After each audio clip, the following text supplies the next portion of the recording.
Bonjour à vous, donc Patrick Billard, donc bienvenue sur cette nouvelle vidéo. Donc content de revenir sur cette nouvelle vidéo, sur cet audio. Et nous allons rester sur le thème le couple dans le plan de Dieu. Donc partie 3. J'espère que la vidéo 1 a déjà beaucoup parlé. Je sais que je n'ai pas eu des bons retours aussi, donc je sais que ça dérange beaucoup au niveau de la chair, au niveau de beaucoup de choses. Et je continue à persévérer dans la parole de Dieu, ce qu'elle nous enseigne à ce sujet, dans le couple, mariage, remariage, divorce, enfin, et tout ceci.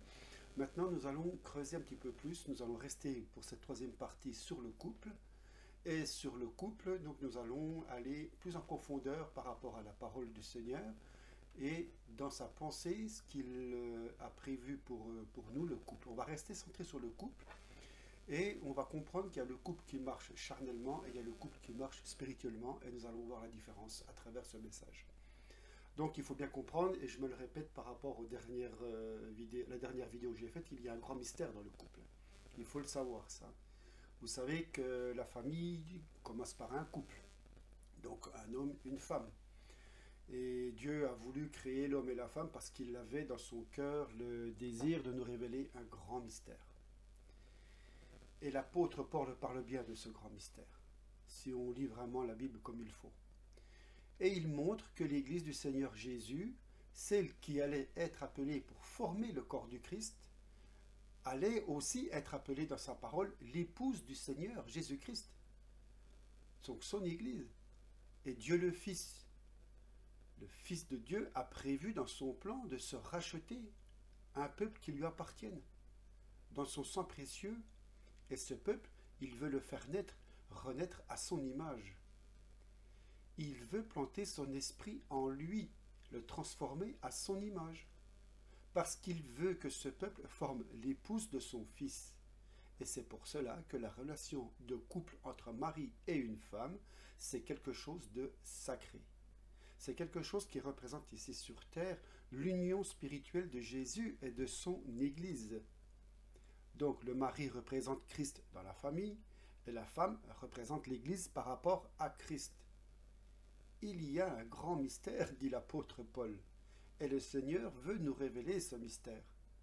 Et c'est la raison pour laquelle il attache autant d'importance à la relation du couple selon l'Esprit du Seigneur et selon sa parole. Donc, on va revenir un petit peu en arrière, ce qui avait déjà été dit dans la première vidéo. Donc au début, il avait été dit qu'avant la chute, le Seigneur avait un plan. C'était de créer l'homme et la femme pour qu'ils s'unissent devant lui et qu'ils remplissent la terre et que cette union soit bénie par lui, qu'il déverse toute sa bénédiction et toute sa vie. Et c'est la chute qui empêchait ce plan de se réaliser comme Dieu le désirait.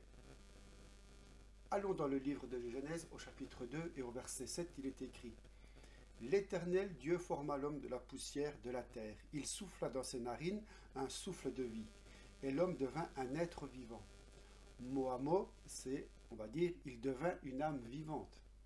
On comprend là. Donc, sachez que l'homme est créé lui-même en trois parties, à l'image de Dieu qui est lui-même un seul Dieu en trois personnes, le Père, le Fils et le Saint-Esprit. Bon, je ne voudrais pas rentrer dans le débat de la Trinité, tout ça, parce que ce n'est pas mon domaine, et je n'ai pas envie de recréer encore de la polémique. Donc on va rester tout simple là-dessus, et voilà. Après, si vous voulez débattre, faites-le, mais moi, ça ne m'intéresse pas de rentrer dans des discussions vaines à ce niveau-là, parce que si le Seigneur ne permet pas, c'est que il pense que tout n'est pas à être révélé à l'homme par rapport à sa situation de raisonnement. Donc, quand Dieu a créé l'homme, il a voulu aussi le créer à son image, pardon. C'est-à-dire un être en trois parties. Donc, comprenez bien ce que je vais dire. Il y a le corps qui est formé de la poussière de la terre. Il y a aussi l'esprit que Dieu a soufflé dans ce corps de terre. Et au moment où l'esprit est entré dans le corps, l'homme est devenu une âme vivante. Et ces trois parties, l'esprit, l'âme et le corps, l'apôtre Paul en reparle fréquemment dans ses épîtres. Il nous montre que l'homme est formé de trois parties. Donc l'homme a reçu à sa création, au niveau d'Adam, un esprit qui est le souffle même de Dieu. Quand Dieu a soufflé son esprit, l'homme est devenu vivant. Une âme qui représente la partie psychologique, les pensées, les sentiments, la volonté. Et le corps est la partie la plus visible extérieure. Quand Dieu a créé la femme, il est dit au verset 18, l'Éternel Dieu dit, il n'est pas bon que l'homme soit seul, je lui ferai une aide semblable à lui. L'Éternel Dieu forma de la terre tous les animaux des champs et tous les oiseaux du ciel, et il les fit venir vers l'homme pour voir comment il les appellerait, et afin que tout être vivant porte le nom que lui donnerait l'homme.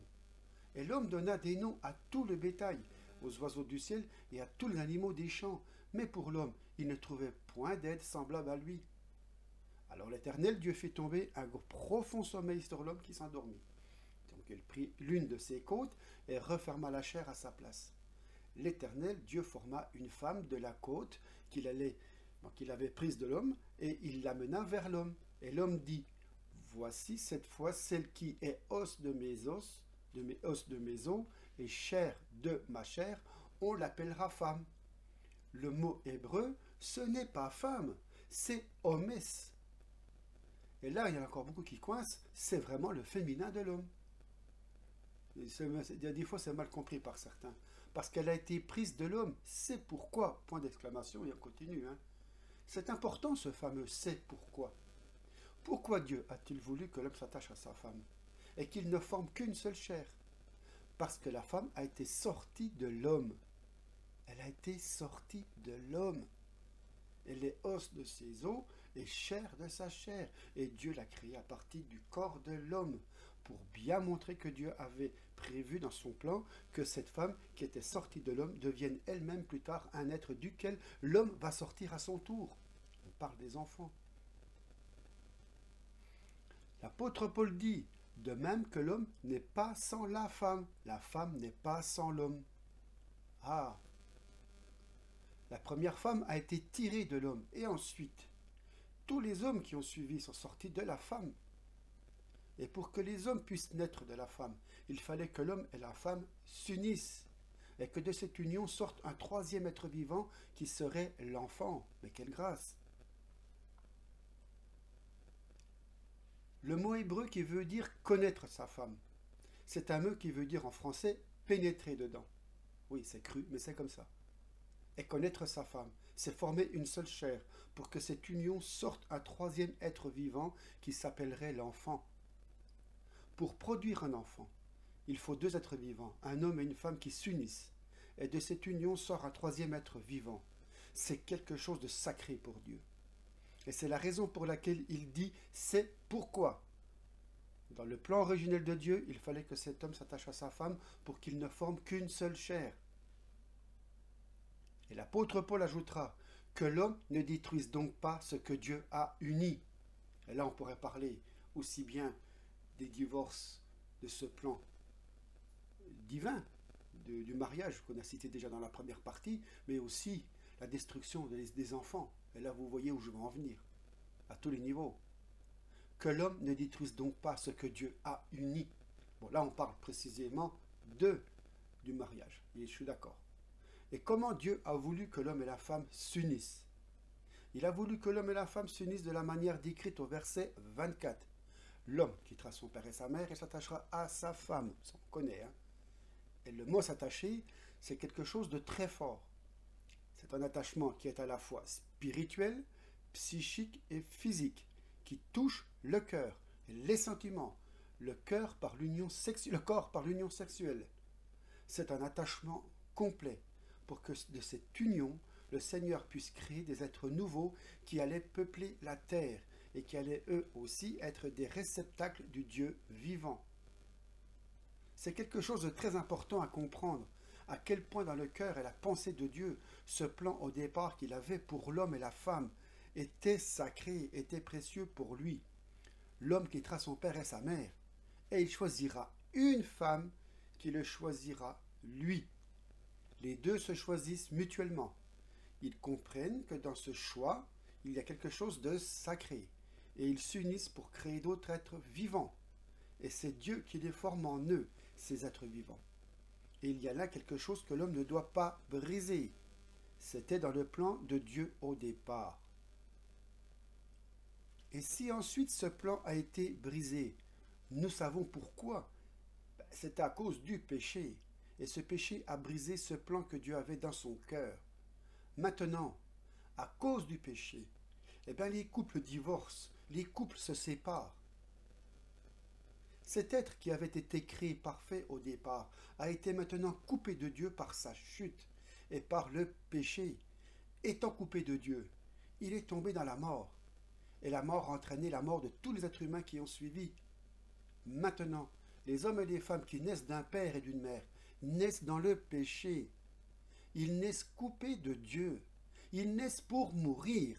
Et quand ils s'unissent entre eux, bien souvent, c'est la mort qui travaille, c'est la division, c'est la séparation, ce sont les disputes, et j'en passe, et j'en passe. C'est ce que Paul appelle la chair qui est contaminée par le péché, qui empêche le plan de Dieu de se manifester comme il le voudrait, ou comme il l'a voulu, c'est à chacun de comprendre.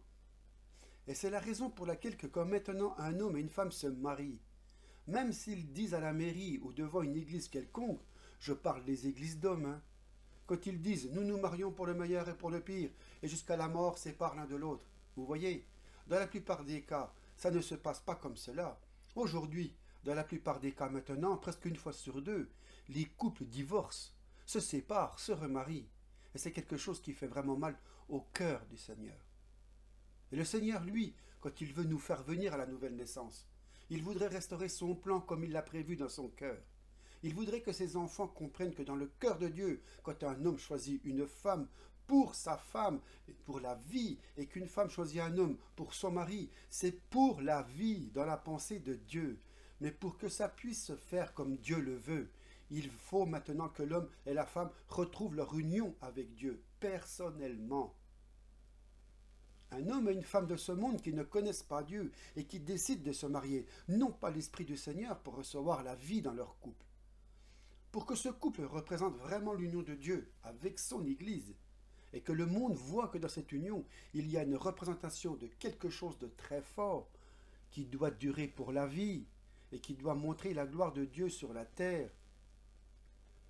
Comme cet homme et cette femme ne connaissent pas Dieu, sont nés dans le péché et vont vivre ce péché dans leur union, ils ne vont pas tenir la plupart du temps. Ils ne peuvent pas tenir. Ils se séparent, ils divorcent, ils refont leur vie, ils redivorcent à nouveau. Il faut être clair. Non seulement cela, mais Dieu avait décidé, avant la chute, dans son plan parfait, que l'homme marche dans la sainteté et que pour que son union avec Dieu, il puisse en permanence marcher par l'esprit et marcher par la sainteté.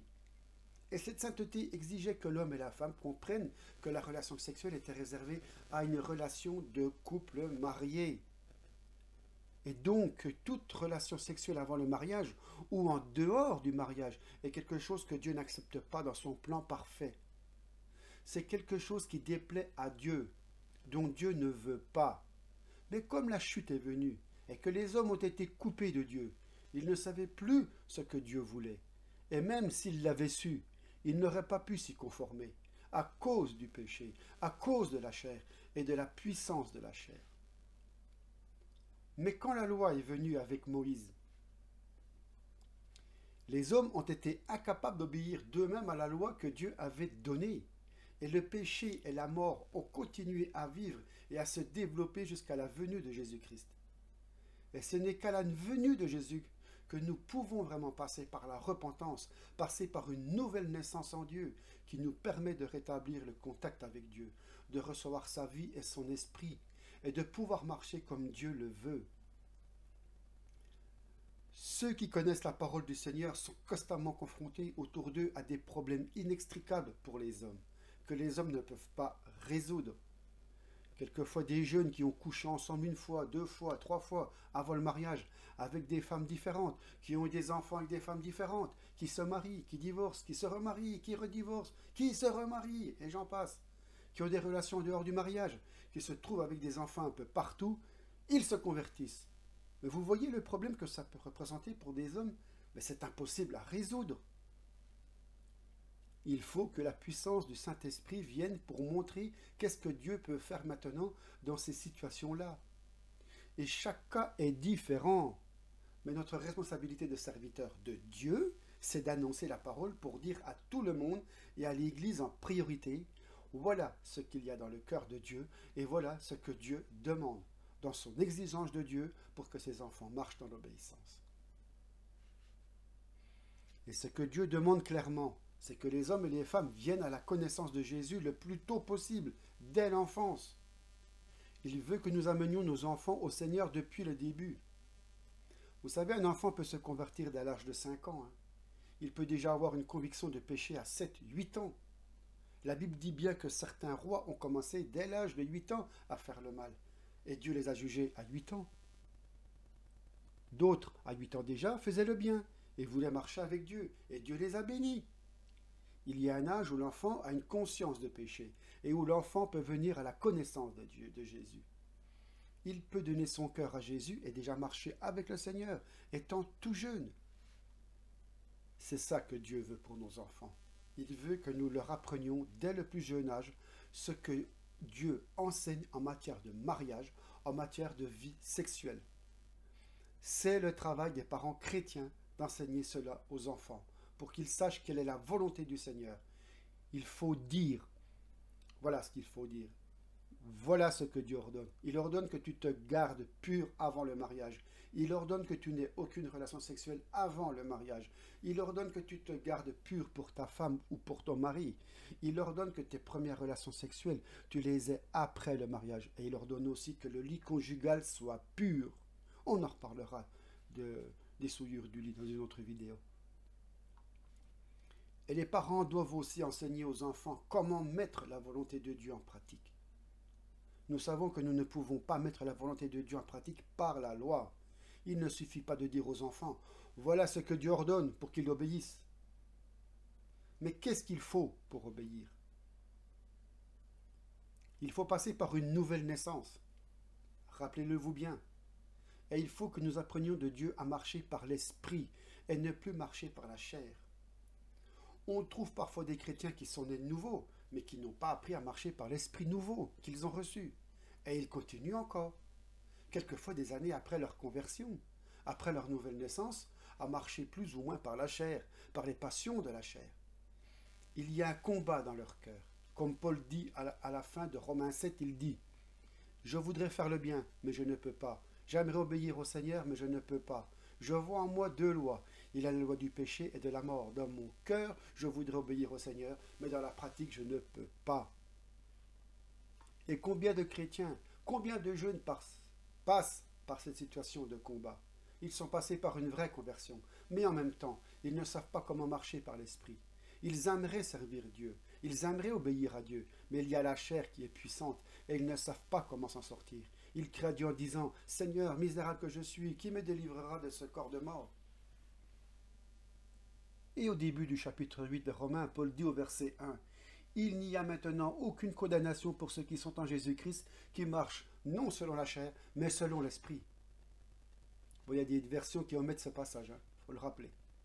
Et Paul ajoute au verset 2 « En effet, la loi de l'esprit de vie en Jésus m'a affranchi, m'a libéré. » Ça veut dire loi de la loi du péché. Donc, je recommence. L'esprit de vie en Jésus m'a affranchi de la loi du péché et de la mort, qui est dans la chair. Car, chose impossible à la loi, parce que la chair la rendrait sans force. Dieu a condamné le péché dans la chair, en envoyant, à cause du péché, son propre Fils, dans une chair semblable à celle du péché, afin que la justice de la loi soit accomplie en nous, qui marchons non selon la chair, mais selon l'esprit.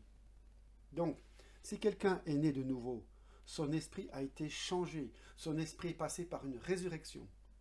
Il a connu vraiment une nouvelle naissance. Il est une nouvelle création dans son esprit. Toutes les choses anciennes sont passées, toutes choses sont devenues nouvelles. Mais la vieille nature qu'il avait avant, elle ne disparaît pas comme ça. Paul nous montre bien dans l'Épître aux Romains que ce qu'il appelle le vieil homme, ou la chair, reste encore présent dans nos membres jusqu'à la résurrection. À la résurrection, notre corps physique va être changé. Le corps mortel va être englouti dans l'immortalité. Et la loi de la mort, la loi du péché et de la mort, qui continue d'habiter dans mes membres ou dans vos membres, dans nos membres, va être enlevée par Dieu. Et il n'y aura plus ni mort, ni péché présent dans nos membres, dans mes membres. Alors, le chrétien qui est né de nouveau a dans son cœur un esprit nouveau dans lequel habite le Saint-Esprit. Si tu n'es pas né de nouveau, le Saint-Esprit ne peut pas habiter en toi. Il ne peut pas habiter dans ton esprit. Et la nouvelle naissance, c'est quelque chose de fondamental, de capital, sans laquelle on ne peut rien. On doit mener nos enfants, les jeunes, tous ceux qui viennent à une vraie nouvelle naissance qui fait passer leur esprit de la mort à la vie. Cette nouvelle naissance n'est pas possible s'il n'y avait pas une conviction de péché, de justice et de jugement qui nous précipite dans les bras de Jésus pour recevoir la vie nouvelle dans notre esprit. Notre esprit est changé, notre âme et notre corps ne sont pas changés à la nouvelle naissance. Ça, il faut bien le comprendre. C'est ça que nous devons bien comprendre. Le processus de sanctification ne concerne pas notre esprit né de nouveau. Le processus de sanctification concerne notre âme et notre corps. Notre esprit est né de nouveau. Il n'a pas besoin d'être sanctifié. Le Saint-Esprit habite dans notre esprit qui est né de nouveau. Et cet esprit est créé selon Dieu, à l'image de Dieu, dans une justice et une sainteté qui produit la vérité. Nous n'avons pas reçu un esprit de crainte, nous avons reçu un esprit de force, d'amour et de sagesse. Paul ne parle pas du Saint-Esprit, il parle de notre esprit nouveau dans lequel habite notre esprit. Notre esprit né de nouveau a été créé par Dieu pour être le temple, la demeure de son esprit. Et comme notre esprit habite dans notre corps, et que Dieu habite dans notre corps est bien sûr le temple du Saint-Esprit. Mais si notre corps est le temple du Saint-Esprit, c'est parce que Dieu vient habiter dans notre esprit à la nouvelle naissance. Et le problème de beaucoup de couples, c'est quand deux conjoints convertis, ayant tous deux un esprit nouveau, et continuent à marcher par la chair, par la loi de péché qui habite dans leurs membres, et ça va être la dispute, et ça va aller jusqu'au divorce. Et même si les deux époux apprennent de Jésus à marcher par l'esprit, ils sont capables non seulement de rester ensemble, mais de manifester pleinement l'amour de Jésus l'un pour l'autre, pour que leur couple reflète vraiment la gloire de Dieu, et que leur couple représente l'union de Christ et de son Église comme Dieu le veut. C'est cela que Dieu désire, et c'est pour cela qu'il veut nous apprendre à marcher par l'esprit. Aujourd'hui, dans mon corps, habite encore une loi de péché et de mort. Et le problème du Seigneur, c'est de m'apprendre à ne plus être contrôlé par cette loi de péché et de mort, mais à être contrôlé par la loi de l'esprit de vie qui est en Jésus-Christ et qui habite dans mon esprit. La loi de Dieu, du Saint-Esprit qui habite dans mon esprit nouveau, c'est que Dieu veut me contrôler par son esprit qui habite dans mon esprit. Et quand je me suis converti, je savais bien qu'il y avait quelque chose de changé dans mon cœur, mais je n'avais pas la victoire sur le péché, sur tout le péché. Dieu m'avait donné la victoire sur certains péchés, mais je n'avais pas la victoire sur d'autres. Et j'ai crié à Dieu, misérable que je suis, Seigneur, comment ça se fait, puisque je suis une nouvelle création maintenant, puisque maintenant mon cœur est changé, comment ça se fait que je peux encore faire régulièrement tel péché? Je demandais pardon, Seigneur, pardonne-moi, et Dieu me pardonnait. Mais le lendemain, je recommençais. Nous recommençons toujours tous. Et ça se passait avec ma femme, entre elle et moi, des disputes, des animosités, des bouderies, où je restais 3 jours sans parler à ma femme, parce qu'elle m'avait fait quelque chose que je trouvais mauvais. Et j'étais un chrétien né de nouveau. Est-ce que ça vous arrive aussi, des choses comme ça? Est-ce que ça vous est arrivé, ces choses-là? Je ne pense pas que j'étais le seul. C'est le chemin par lequel passent tous les chrétiens. Ils savent qu'ils sont passés par une nouvelle naissance, ils savent que leurs péchés ont été pardonnés, mais ils recommencent à pécher. Et s'ils sont vraiment des enfants de Dieu, ils sont tristes quand ils pêchent, et le Saint-Esprit les pousse à demander pardon. Ils demandent pardon à Dieu, et ils reçoivent le pardon de Dieu, et puis le lendemain, ils recommencent. Il n'y a pas une pleine victoire sur tous les péchés tant que l'on n'a pas compris comment marcher par l'Esprit, et ne plus marcher par la chair, cette chair qui va continuer d'habiter dans mon corps jusqu'à la résurrection. Il est possible de marcher par l'Esprit, sinon Dieu, par l'apôtre Paul, ne nous dirait pas « marchez par l'Esprit et vous n'accomplirez plus les œuvres de la chair ». Celui qui est en Christ a crucifié sa chair, avec ses passions et ses désirs, pour la faire mourir. C'est là le point central de la famille qui marche par l'Esprit. La famille qui marche selon le plan de Dieu. C'est une famille où tout est revenu comme Dieu le veut, où le mari s'est vraiment converti au Seigneur et a accepté le pardon de Dieu et la nouvelle naissance, où la femme elle a fait la même chose, et où les deux ont appris du Seigneur à ne plus être contrôlés par la loi du péché et de la mort, mais à être contrôlés par le Saint-Esprit et par la loi de l'esprit de vie qui est dans leur esprit régénéré. C'est cela que Dieu veut nous apprendre. Il est un bon maître. Dieu est venu sur la terre dans un corps semblable au nôtre, mais sans péché. Jésus n'a pas hérité du péché originel. Il n'a hérité d'aucun péché. Il est né surnaturellement par la puissance du Saint-Esprit qui est venu implanter dans le sein de Marie le petit fœtus Jésus, qui est une création surnaturelle du Saint-Esprit.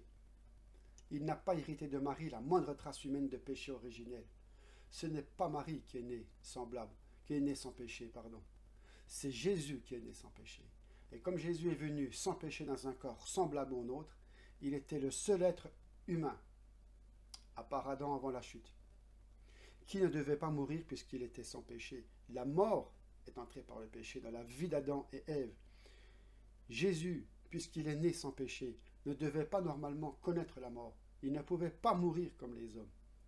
C'est lui qui volontairement a accepté la mort pour porter sur lui la condamnation qui aurait dû nous revenir. Quelle est la condamnation qui aurait dû nous revenir? C'est la mort. Et il a donc accepté volontairement que dans sa chair, il porte la mort. Dans sa chair, dans son corps, sur la croix. Alors que son corps et sa chair ne devaient pas mourir parce qu'il n'y avait aucun péché en lui. Il a accepté volontairement que la mort pénètre dans son corps pour qu'il connaisse la mort physique. Il y a certainement certaines fausses doctrines qui enseignent, j'espère que vous ne l'avez jamais entendu et cru celle-ci, que le péché est entré dans l'esprit de Jésus et que le péché a pénétré en lui dans son esprit et qu'il est mort spirituellement avant de mourir physiquement. C'est une fausse doctrine qui n'a rien de biblique, qui vient des ténèbres. Jésus, lui, n'a jamais pu être contaminé par le péché du monde. Il y a un verset de la deuxième épître aux Corinthiens qui dit « Lui qui n'a jamais connu le péché, il a été fait péché pour nous, pour que nous devenions en lui justice de Dieu. » Et le même mot hébreu et le même mot grec peut être traduit par péché et offrande pour le péché. Dans le temple de Jérusalem, quand on prenait une brebis pour la mettre à mort, pour le pécheur qui la menait, cette brebis était une offrande sainte pour Dieu. Cette brebis n'était jamais contaminée par le péché du pécheur. Vous comprenez? La brebis n'était pas contaminée du péché de l'homme. La brebis restait pure aux yeux de Dieu, mais elle devait supporter la mort à la place du pécheur. Vous voyez la position de Jésus? Et c'est pour cela qu'elle était mise à mort. Et les Hébreux avaient un seul mot pour dire offrande pour le péché et péché. Et Jésus a été fait offrande pour le péché pour nous, pour que la condamnation qui devait tomber sur nous, la mort, tombe sur lui. Paul nous dit que il a pris nos péchés dans son corps sur la croix. Et comment est-ce qu'il a pris nos péchés dans son corps? Par la mort qui a touché son corps. Et il est mort pour nous tous physiquement. Son corps a connu la mort à cause de nous. Et quand il est ressuscité, parce que la mort ne pouvait pas le retenir, nous tous qui le connaissons comme son Sauveur et Seigneur, nous sommes ressuscités aussi à une vie nouvelle en lui et avec lui. Et cette nouvelle vie que nous devons bien comprendre, frères et sœurs bien-aimés, partout où je passe, je vous assure que mon unique message maintenant, c'est le message de la croix. Quand je parle de la famille, c'est la famille, mais autour de la croix. C'est la croix dans la vie du mari, la croix dans la vie de l'épouse. Si le mari a compris ce que la croix a fait dans l'œuvre de Jésus-Christ, et pour lui personnellement, il va comprendre comment marcher par l'esprit. Si la femme a compris ça aussi, elle va comprendre comment marcher par l'esprit. On ne peut pas marcher par l'esprit tant que l'on n'a pas compris ce que Jésus a fait et ce qu'il a fait à la croix pour nous. Quand Jésus est mort, il a pris toute notre vieille nature de péché et il l'a fait mourir avec nous. Pour Dieu, notre vieille nature de péché est morte et enterrée en Jésus-Christ. Elle est complètement morte et enterrée parce qu'il n'y a rien de bon qui pouvait sortir de cette vieille nature, rien de bon. C'est difficile. Je parle quelquefois des jeunes chrétiens Ils ont un peu de mal à comprendre qu'il n'y a rien de bon dans leur nature humaine. Et ils me disent quelquefois, je suis converti, mais quand même, qu'est-ce qu'il y a de mauvais à aimer sortir, à aimer profiter de la vie? Et ça, on le rencontre bien quand on discute avec les jeunes. On le voit bien, ils ont du mal à venir à Jésus. Ils veulent profiter du monde. Et bon, on répond, bah, c'est sûr, il y a peut-être rien de mal en cela. Et ce n'est pas ça qui est mauvais. Ce qui est mauvais, c'est l'esprit du monde. C'est la convoitise du monde, la convoitise des yeux. C'est ce qu'il y a dans la chair et ce qui veut se manifester dans ta vie par le péché qui est mauvais. Et ça, tu as du mal à le comprendre. Ne vois-tu pas que l'esprit qui règne dans le monde, c'est un esprit qui est animé par le péché et par la rébellion, et que nous sommes tous nés dans cet esprit-là, et qu'il n'y a rien de bon dans la nature humaine, rien? On répond, ah, tu crois? Ben, s'il y a bien encore quelque chose de bon dans ce monde. Eh bien non, il n'y a rien de bon. Ça a été condamné à mort en Jésus-Christ. Et quand Jésus est mort, toute notre vieille nature est morte en lui. Et si notre nature, si notre vieille nature a été crucifiée en Jésus-Christ, vous comprenez combien il est important que nous apprenions du Seigneur à marcher dans la vie crucifiée. Et chaque seconde, et qu'à chaque seconde de notre vie, on ne laisse plus la vieille nature nous dominer. Et qu'on laisse la nouvelle nature en Jésus-Christ nous dominer. Parce que cette nouvelle nature a été créée à l'image de Dieu. Notre esprit nouveau est créé à l'image de Dieu. Notre esprit nouveau a été créé par Dieu à l'image de Jésus pour nous rendre capables de lui obéir. Si nous marchons dans la vieille nature, nous sommes incapables d'obéir parfaitement à Dieu. Incapables. Si nous marchons dans la nouvelle nature qu'il nous a donnée, le Saint-Esprit habite dans notre esprit. Et notre esprit nouveau ne peut pas vivre en dehors de l'obéissance au Saint-Esprit. Notre esprit nouveau a été créé par Dieu pour vivre dans une dépendance complète de Dieu. Dans l'obéissance, la soumission à Dieu. De même que Jésus-Christ ne pouvait pas vivre en dehors de l'obéissance à son Père. Jésus avait une personnalité propre. Il dit, ma volonté, c'est de faire la volonté de mon Père. Jésus ne pouvait pas faire autre chose que la volonté de son Père, mais il le décidait librement par sa propre personne. Et mon esprit nouveau a été créé par Dieu pour être capable de faire la volonté du Père. L'Esprit de Dieu en moi, dans mon esprit, il crie, Papa, je veux faire ta volonté. Je veux faire seulement ta volonté. Je ne veux pas vivre dans le mélange entre la chair et l'esprit. Je ne veux pas vivre dans le mélange entre le péché et la sainteté. Je ne veux pas vivre un pied dans le monde et un pied dans l'église. Je veux vivre, Seigneur, à 100% pour toi. Je veux vivre dans l'obéissance parfaite. Je veux te plaire. Si nous essayons de faire cela par le moyen de la chair, c'est impossible. Vous savez, j'ai essayé pendant des années à plaire à Dieu, mais par mes propres forces, par mes forces humaines, par mes forces charnelles. Et je voyais bien que ça ne pouvait pas marcher. J'avais beau jeûner, j'avais beau prier encore plus, et on me disait, il faut que tu lises ta Bible encore plus. Alors je lisais des heures et des heures ma Bible.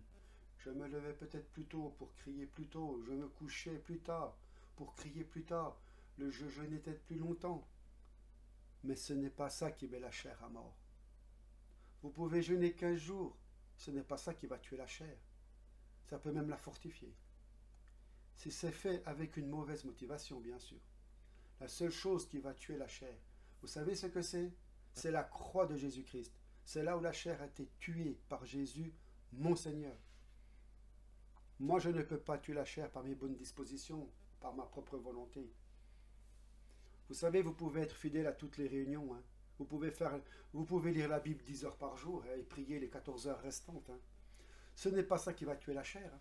Et je le vois autour de moi, hein, autour de même de mes propres, entre les frères et sœurs que je côtoie. Hein. Et oui, ce n'est pas ça qui va tuer la chair. La chair a été tuée déjà par Jésus-Christ. Alléluia. Il veut nous le montrer. Et il veut nous montrer comment marcher dans sa victoire. Parce que nous avons reçu un esprit nouveau, dans lequel habite le Saint-Esprit. Et cet esprit nouveau est capable d'obéir à Dieu. Gloire à Dieu. Il est capable, mon être nouveau, que Paul appelle l'homme nouveau, de marcher dans l'obéissance à Dieu. Le vieil homme en est incapable.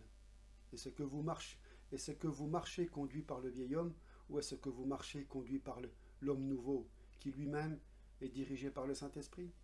Est-ce que vous pouvez le voir dans votre vie personnelle? Est-ce que Dieu vous a montré comment marcher par l'Esprit et comment ne plus marcher par la chair?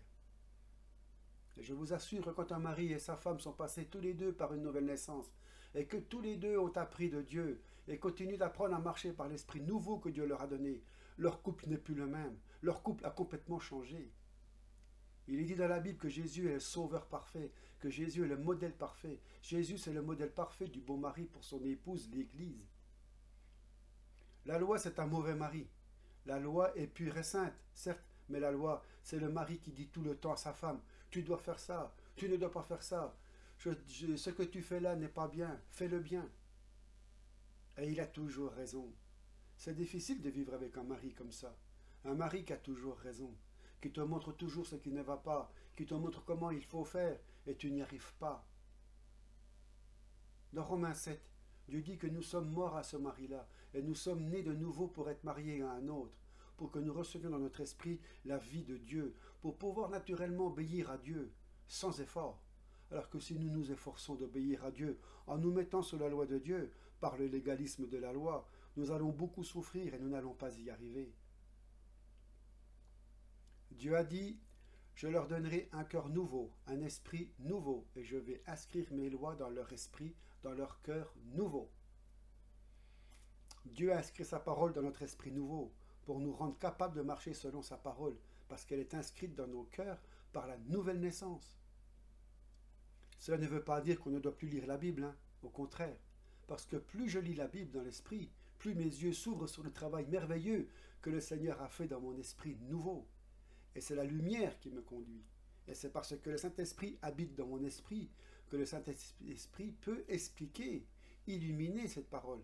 Et dans le fond de mon cœur, mon esprit nouveau dit Amen et Amen. C'est ça, Seigneur. Merci de me le montrer. Il y a un amour pour la vérité dans le cœur de l'enfant de Dieu qui est né de nouveau. Il aime la vérité. Il n'aime plus le mensonge. Et la vérité, c'est Jésus, c'est la parole de Dieu. On a un amour pour la vérité. Cet amour vient de Dieu qui l'a planté dans notre esprit. L'amour de la vérité ne vient pas de notre chair. La chair n'aime que le mensonge. La chair, c'est comme si elle avait été piquée par le venin du diable, qui est le menteur et le père du mensonge. La chair n'aime que le péché, le mensonge et la désobéissance. C'est ça la nature de la chair. Et quand on est enfant de Dieu, est-ce qu'on va continuer à marcher selon la chair? Même un tout petit peu de temps? Non. On va continuer à chercher la face du Seigneur et prier en disant « Seigneur, ouvre mes yeux pour me montrer tout ce qui est encore charnel, que je ne vois pas. Dès que tu vas me montrer que ce que je fais est contrôlé par la chair et non par l'esprit, je sais ce qu'il faut faire. La prochaine fois que la chair va me pousser à faire quelque chose, maintenant que tu as fait la lumière et que tu m'as montré que ça venait de la chair, je sais ce que j'ai à faire, Seigneur, parce que dans mon cœur, je veux t'obéir. Je ne vais pas laisser la chair me contrôler. Je vais demander au Saint-Esprit de me contrôler par l'Esprit nouveau qu'il m'a donné. Pour que la chair me contrôle, il faut que je quitte le contrôle de l'Esprit et que je me remette dans ma vieille peau. Et oui, pour que la chair me contrôle, il faut que je quitte le contrôle de l'Esprit et que je me remette dans ma vieille peau, dans ma vieille nature, qui était moi avant. Et là, elle n'attend pas pour me contrôler. Elle me contrôle tout de suite. Vous vous rappelez quand Pierre marchait sur l'eau? Il a fait quelque chose qu'humainement on ne peut pas faire. Marcher sur l'eau. Marcher par l'esprit, c'est comme marcher sur l'eau. Marcher par l'esprit, les hommes ne peuvent pas le faire naturellement. Qu'est-ce que Pierre a fait pour marcher sur l'eau? Il a regardé Jésus. Il a écouté la voix de Jésus et il a obéi à la voix de Jésus. Et il a dit à Jésus, « Jésus, si c'est toi, ordonne que je vienne vers toi marchant sur l'eau. » Et Jésus a dit un mot, il a dit « Viens ». C'était une parole de Dieu. Et quand Pierre a écouté cette parole, il avait les yeux sur Jésus, il a écouté la parole de Jésus, et il a reçu cette parole à son cœur, et il a eu la foi, et la foi a produit un miracle. Et Pierre a mis sa foi en action, il a bougé sa jambe, il a posé un pied sur la mer. Ça tient, il a posé l'autre, ça tient, et tant qu'il a regardé Jésus, il pouvait dire « ça tient », il a marché sur l'eau. Et à un moment donné, qu'est-ce qu'il a fait? Il a quitté Jésus des yeux, Il a vu la tempête, il a vu la mer, le vent, et il a eu peur. Il a douté. Quand on quitte Jésus des yeux, on doute. Et il a coulé tout de suite. Il n'a pas coulé le lendemain. Il a coulé tout de suite. Quand mes yeux sont sur Jésus et sur sa parole, et que je n'oublie pas Jésus et sa parole, je vais marcher naturellement par l'Esprit sur l'eau. Ce que les hommes ne peuvent pas faire, Dieu va me rendre capable de le faire. Mais si je quitte Jésus une seconde pour regarder ce qui m'entoure, le monde qui m'entoure, ou ma vieille nature, je ne suis plus dans la foi, et la chair me contrôle tout de suite, immédiatement. Et là, qu'est-ce qu'il faut faire? Faire ce que Pierre a fait, crier à Jésus, Seigneur Jésus, viens à mon aide. Et qu'est-ce que Jésus a fait? Jésus ne s'est pas approché avec des gros yeux en lui disant, ce n'est pas bien ce que tu as fait, je vais te punir, je vais te laisser boire le bouillon. Non, il ne lui a pas dit. Et si la chair essaye de me contrôler, et que le Saint-Esprit me le montre, qu'est-ce que je vais faire? Je dis, Seigneur, pardonne-moi, j'ai oublié que tu m'as dit que j'étais une nouvelle création. Naturellement, on obéit à Dieu sans effort. Alors que si nous nous efforçons d'obéir à Dieu en nous mettant sous la loi de Dieu par le légalisme de la loi, nous allons beaucoup souffrir et nous n'allons pas y arriver. Parce que la vie de Dieu me conduit dans la volonté de Dieu. Cela, c'est merveilleux. Et c'est pour cela que quand je vous lis ces passages-là, je prie en même temps Dieu pour que vous compreniez que Dieu ne veut pas plaquer sur nous une loi. Il veut nous montrer quelle est sa parole, pour nous montrer ce qu'il a fait en Jésus. Il nous a rendus capables dans l'esprit d'obéir naturellement à cette parole et apprendre de lui à marcher comme cela dans l'esprit. Cela, c'est merveilleux. Cela, c'est le repos de la foi. C'est le repos décrit dans Hébreux 4, le repos de la foi, où le Saint-Esprit peut nous conduire naturellement dans la volonté de Dieu, sans que nous, on soit là en train de transpirer et de nous efforcer d'obéir à Dieu. Cela, c'est merveilleux comme situation. C'est cela que Dieu veut pour nous, bien-aimés. Dans 1 Corinthiens, chapitre 7, Paul dit, « Pour ce qui concerne les choses dont vous m'avez écrit, je pense qu'il est bon pour l'homme de ne pas toucher de femme. » Ok. Là, évidemment, il parle des chrétiens. Mais les Corinthiens ne marchaient pas par l'esprit. C'étaient des hommes charnels. Et Paul leur dit, « Vous êtes charnels. Vous dites, moi je suis de Paul, moi d'Apollos. Vous vous disputez. Vous êtes charnels. Vous ne pouvez même pas manger de la viande. Vous en êtes encore au petit lait. » Et Paul leur explique comment grandir. Il est bon pour l'homme de ne pas toucher de femme. Pas toucher. Dans l'esprit de Paul, ça veut dire de ne pas avoir de relation sexuelle avec une femme en dehors du mariage. Puisqu'il dit tout de suite, toutefois, pour éviter l'impudicité, que chacun ait sa femme et que chaque femme ait son mari. Ouais, vous savez, certaines personnes me disent, oh oui, mais tu vois, frère, celui-là, il a vécu 4 ans avec une femme, ils ont eu 2 enfants, ils ne sont jamais mariés officiellement à l'église, hein, et puis ils se sont quittés.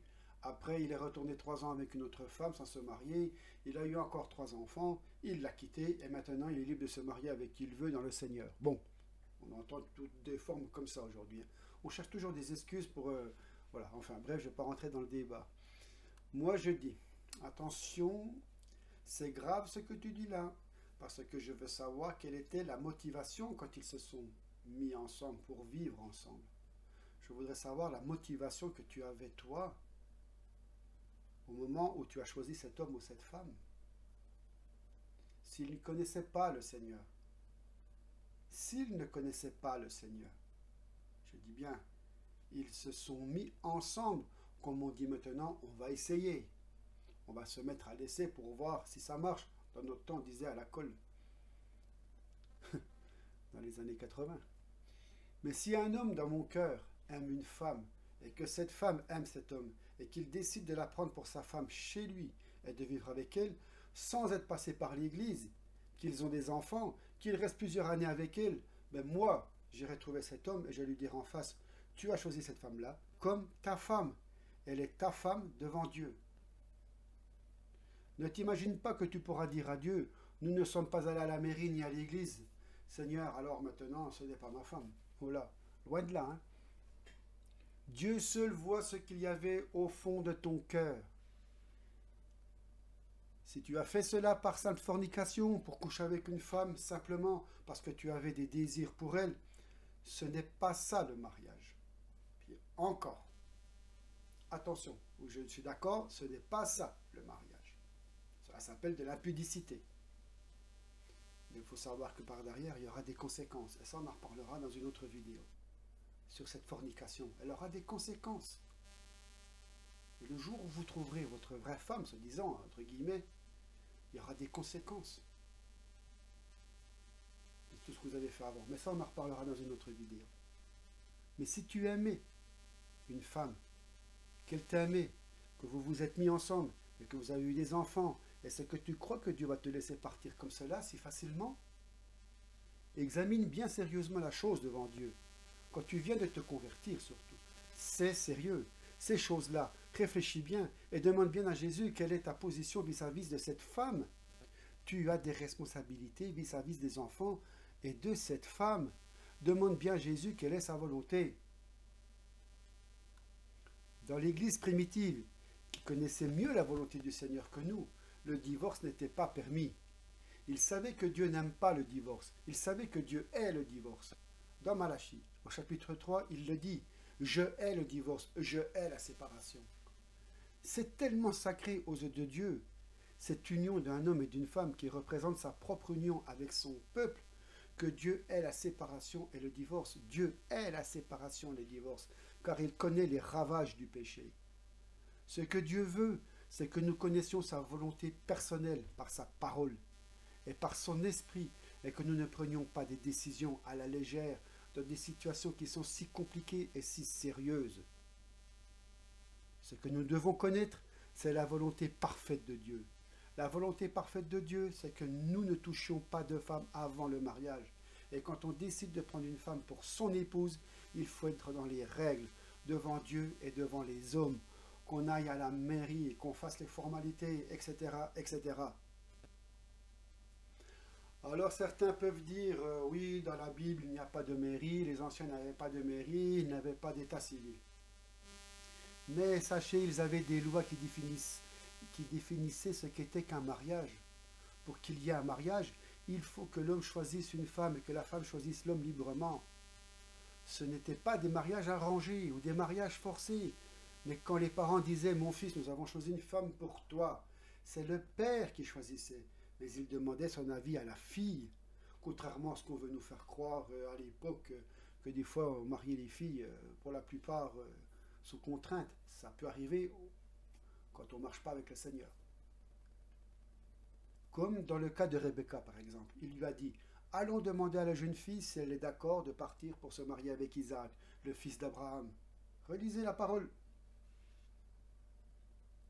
Et la jeune fille était d'accord, parce qu'elle savait que c'était la volonté de Dieu. Mais si elle n'avait pas été d'accord, on n'aurait pas pu la forcer. C'est cela que Dieu veut, qu'un homme choisisse librement une femme, que la femme choisisse librement son mari, qu'ils s'aiment et qu'ils sachent qu'ils s'unissent pour la vie. Évidemment, pour pouvoir faire cela, il faut être converti à Jésus-Christ. C'est très difficile de le faire quand on n'est pas converti à Jésus. Dans l'Église, il y a seulement 3 cas de divorce qui sont constatés et reconnus, où le conjoint fidèle au Seigneur ne peut pas s'opposer au divorce. Je dis bien 3 cas de divorce qui sont constatés et reconnus. Retenez bien ça. Le premier cas, c'est quand le divorce a été prononcé avant la conversion. Les 2 époux n'étaient pas convertis. Ils ne connaissent pas la volonté de Dieu. Ensuite, le mari se convertit. Et là, il comprend qu'il a fait une erreur. Il confesse son péché à Dieu, mais le divorce est déjà consommé avant la conversion. Excusez-moi. Vous voyez? Le deuxième cas de divorce constaté, c'est quand un couple, il y en a un des deux qui se convertit et l'autre qui refuse de se convertir et qui quitte son mari ou sa femme pour aller prendre un autre homme ou une autre femme. Là, ce n'est pas la faute de celui qui est converti et qui veut rester fidèle. C'est l'autre qui refuse et demande le divorce. C'est bien un divorce constaté, je parle. Le troisième cas de divorce constaté concerne un couple de chrétiens où, après des années de conversion, le mari commence à s'écarter du Seigneur. et à retomber dans le monde. Et il tombe tellement dans le monde qu'il reprend l'esprit du monde et il aime une autre femme et il veut partir avec elle. Et il quitte sa femme parce qu'il a d'abord abandonné le Seigneur et il demande le divorce. Voilà les 3 cas constatés actuellement. Bon, on va dire ce sont les 3 seuls cas de divorce admissibles dans l'Église. Et je pèse mes mots, hein, c'est difficile à dire. Hein.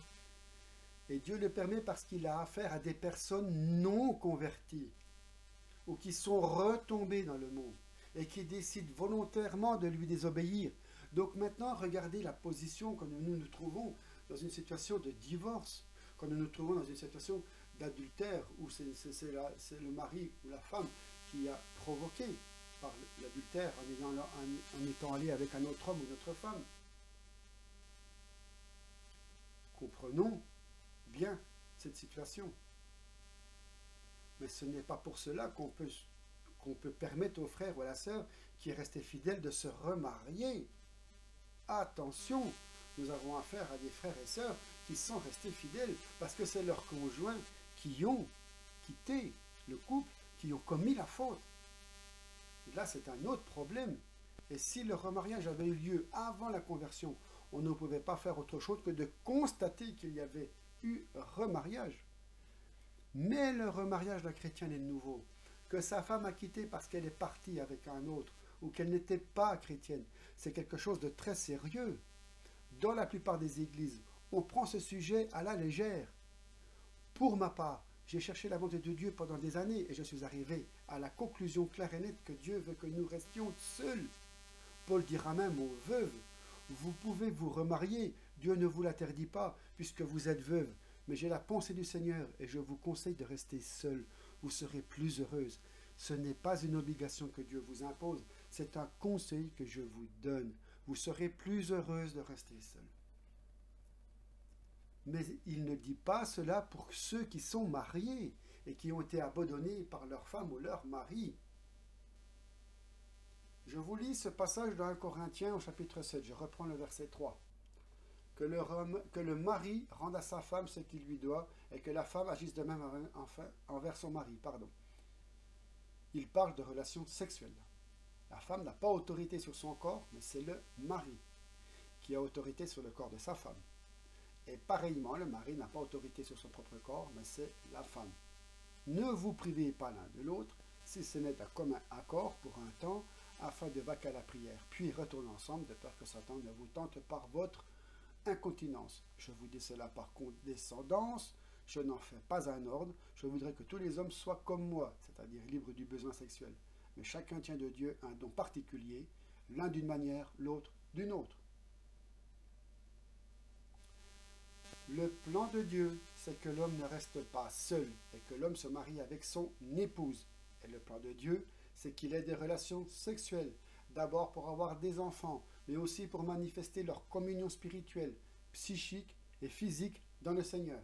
Et Dieu a prévu que la relation sexuelle soit agréable parce qu'il a prévu que ce soit quelque chose qui représente vraiment une réalité spirituelle profonde de l'union de Dieu avec son peuple. Union qui, sur le plan spirituel, c'est la chose la plus agréable qu'il puisse y avoir entre Dieu et l'homme. Quand nous sommes unis avec Dieu dans l'esprit, c'est une joie spirituelle qui rien n'égale au monde. En cette joie spirituelle est représentée dans l'acte du mari et de la femme de l'union sexuelle quand elle est faite dans l'obéissance à Dieu après un mariage comme Dieu le veut. C'est quelque chose de sacré, de profond. Et il dit même que mon corps ne m'appartient pas, il appartient à ma femme. Son corps ne lui appartient pas et m'appartient. Mais pour que ce soit vécu dans l'esprit, il faut que ma communion avec Jésus soit réelle. Parce que si je sais que le corps de ma femme m'appartient, je ne vais pas faire n'importe quoi avec son corps. Si je suis rempli de l'esprit de Jésus, je vais prendre soin des besoins de ma femme. Je vais voir quels sont ses besoins à elle. Je ne veux pas profiter de l'avantage que j'ai parce que je suis le maître de son corps pour aller lui imposer une relation sexuelle alors qu'elle est fatiguée ou qu'elle n'en a pas envie. Vous comprenez ce que je veux dire? C'est fait dans l'amour et l'amour de Christ, c'est le sacrifice de soi par rapport aux autres. L'amour de Jésus, ce n'est jamais de profiter des autres, de dominer sur les autres. L'amour de Christ, c'est de faire plaisir à l'autre, d'abord avant moi. Et c'est comme cela que je vais envisager ma relation sexuelle dans l'esprit du Seigneur avec ma femme. et elle avec moi. Et là, on va être heureux vraiment tous les deux. Prions. Dieu, Seigneur, je te prie parce que ta parole est claire et ton esprit est là pour nous aider. Non seulement il est là pour nous aider, mais il est là pour nous permettre de marcher par l'esprit dans l'obéissance à ta parole. Et nous voulons vraiment te bénir parce que tu as tout prévu en Jésus pour que nous puissions marcher d'une manière qui t'est agréable et d'une manière qui glorifie ton nom, notamment Seigneur dans le couple et dans la famille. Aussi je te prie que tu bénisses ta parole dans nos cœurs, que tu éclaires tout ce qui peut être encore confus, que par ton esprit et ta parole, tu permettes que ces choses soient parfaitement claires dans notre esprit. Au nom de Jésus-Christ, ton Fils. Amen. Voilà, frères et sœurs. Je vais arrêter ici pour ce passage. Je vais continuer à approfondir prochainement pour le mari, pour le couple, le mari dans le couple, la femme dans le couple. Il y aura encore bien d'autres choses à dire aussi. Je vais continuer. J'espère que ces paroles vous éclaireront, donneront des réponses à vos situations. Et comprenons que, mais ne rajoutons pas des couches en voulant laisser la chair, vouloir encore nous dominer dans ce domaine-là, car c'est un énorme piège que l'ennemi nous tend. Et soyez clairs et précis avec la parole. Écoutez la parole, ce qu'elle dit, mettez-la vraiment à cœur. Et vous savez, je vois beaucoup de réticences autour de moi qui refusent. Et mon cœur pleure. Je fais ces messages aussi pour ces personnes, mais je laisse le Seigneur accomplir son œuvre et que beaucoup puissent sortir de cette boue, de ces ténèbres à ce niveau-là, parce que la chair, elle a encore son mot à dire si on ne laisse pas l'Esprit de Dieu nous envahir. Amen. Voilà, je vous dis à bientôt, je vous dis à une prochaine vidéo audio. Je continuerai sur ce plan. Amen. À bientôt. Au revoir.